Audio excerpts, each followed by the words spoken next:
And Shelton, first of all, congrats, Ben. Acting to the third round with straight sets. How does it feel? Yeah, it feels great. Not an easy match today, but I was able to stay focused and get it done in 3 sets. I feel good about the direction that my level is going, and yeah, just looking forward to another match here. Any questions? Hi, Ben. Congratulations. I actually wanted to ask you about your YouTube channel. The new episode dropped yesterday, just the decision to make it and the reception and how it's all come together. Yeah, I've had, a lot of help. It's not a lot of it is not me, and so yeah, I've had a great team working on that, between my agency, WME, and the production company that I've been working with. It's been pretty easy for me, just sit back and watch the magic happen. So I've kind of been excited to be able to tell my story a little bit and have people see, especially in this episode, some of the off-court stuff, the behind the scenes in the off season away from tournament life, and yeah, that's what I was most excited about, and I was pretty happy with the way that it turned out. In a world where you have Twitch streamers like streaming basically every second of their lives, how much do you want to show of yourself on YouTube? I think it depends, right? At certain times I'm like, hey, I don't want to do anything today. At certain times I'm like, yeah, I think it'd be really cool to have a camera there. I think it's important for me, my camera guy he's a good friend. He's like a fly on the wall. You don't even notice that he's there. Sometimes he gets clips and I didn't even realize he was recording. So for me, it works perfectly that way. And if I was traveling around with a big crew with a bunch of equipment and big cameras, that's not something I'd be comfortable with. But we've found a way to do it with the minimal amount of people and still make it look good, and so that's kind of why I agreed to it. The last few months you've also been big on TikTok, I've seen. I'm curious, how comfortable are you at dancing on camera? Yeah, I get dragged into that every once in a while, and yeah, I think I'm good at following direction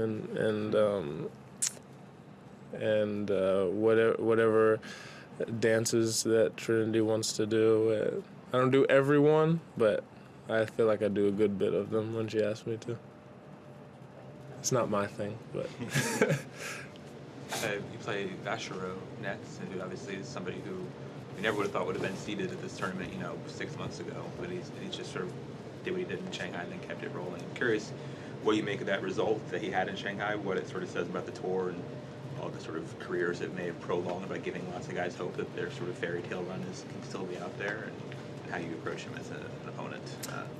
Yeah, I think it just shows that, the game of tennis is very mental, and the level difference between guys who are playing challengers to the top of the world, it's not massive. And I played him in one of the early challengers that I played, and we had an absolute war. I think I beat him 5 or 6 in the third. And even since he was in college, he's always been a problem. So I'm not shocked to see him, in the top 100 and having great results on the tour. I think that he has a lot of weapons. I think he's great physically. I think he's a tough competitor, and yeah, I think it's a great third-round matchup. So I'm looking forward to it. Obviously, the first time that we're playing on the main tour, and a college matchup, so SEC matchup. So yeah, I'm really looking forward to it. Hey Ben, well done.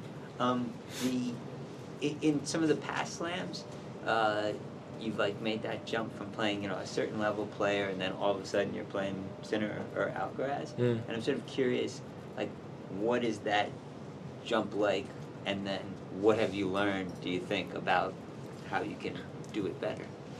Yeah, I think it depends, Here, I've always had tough first-round matchups. I've played Nakashima in the first round last year. I played Umber in the first round this year, and it's guys who not only are very good but are very dangerous on a live hard court. So obviously, as you go through the tournament, the matches are going to get tougher because the guys are more and more in form. But I also feel that, like, when you get to the quarterfinals, it doesn't matter, or even the fourth round, quarterfinals, semifinals, it doesn't matter really who you're playing or what their ranking says, because you get to the quarterfinals of a slam, that means you definitely beat some people and you're feeling pretty confident in your game. So I think that you run into guys who are playing at a very high level, playing some of their best tennis when you get there, and certainly every matchup is different. And, you know, going from the quarters, playing somebody to Sinner in the semis, that's a different, you know, problem to deal with. But I think that's kind of just the normal being out on tour. You have so many different matchups and you have to bring something different to every match. But yeah, obviously it's a little bit different feel when you're playing a two-time defending champ or number one player in the world.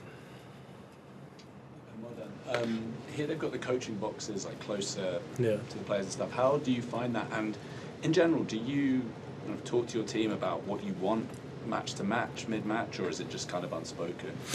I mean, we do most of our prep pretty early in advance of the match, so there's not a huge amount of strategizing and coaching going on through the match. Small corrections, small tactical or technical corrections throughout the match, but I think that we have a pretty good system, and my coach, my dad, knows me pretty well, and at this point we have a good enough relationship that he kind of knows what I need and when I need it, and he knows when to not say anything and just kind of let me do my thing, and he knows when he needs to say something and get me back on track.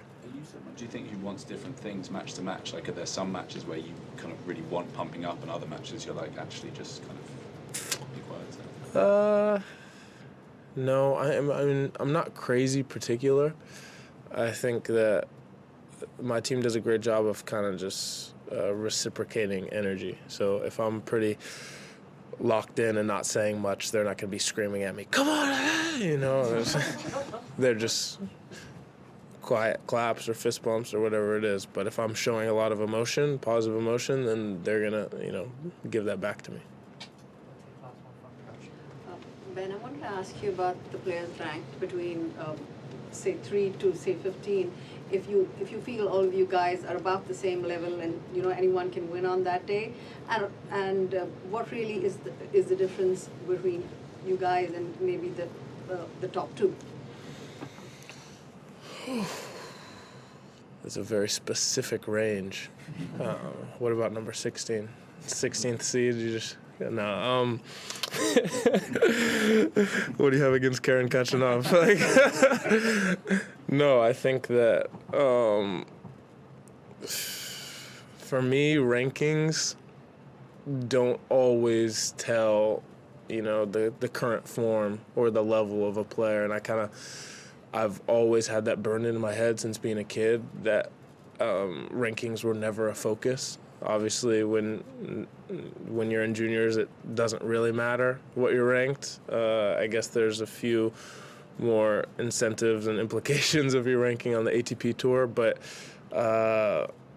for me, it's tough to there's a lot of times that I've played certain guys and I wasn't even sure where they were ranked at the time. You know, I play a Kabuli who I looked after and was 24 in the world, but it felt on that day like, you know, he was a top 15 player.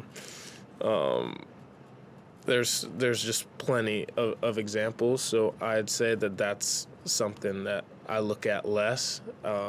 For me, it's more the eye test, and I know depending on certain tournament, certain surface, what you're gonna get from a certain guy has nothing to do with the number next to his name.